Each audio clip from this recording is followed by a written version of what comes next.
If you would like to use Microsoft Learning tools such as Immersive Reader with your students in OneNote 2016, you're going to have to do a one-time install on their devices in order to give them the toolbar necessary to use all of these tools. In order to install the toolbar, what you need to do first is open up a web browser, and I'm in Google Chrome right now, and you're going to go to the following website, onenote.com/learningtools. And that's going to bring you to this page. You scroll down to the bottom of this page and you will get the download option. So you can see here over on the left the option for OneNote Desktop, which is the same thing that we are using. OneNote 2016 is a free add-in for OneNote. Before you begin the process of doing the download, make sure OneNote is closed on your computer, otherwise the install will not take place. So you will go ahead and click on Download Now.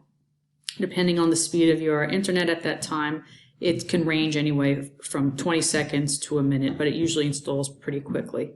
Now you can see here, this is the download and it is completed downloading. Now we have to actually run the install. If you use a different browser such as Edge, the install process might look a little bit different in terms of where you're going to find the download. But in Chrome, it should show up in your bottom part of your bar, and you're going to click on the install and you're going to run it. So you're going to agree to the license terms and then you will click install. And again, this can take 30 seconds to a minute. It really depends on the speed of your computer as well as your internet. Once it's done, it's going to prompt you to launch OneNote, and then you'll see the Learning Tools toolbar as part of OneNote.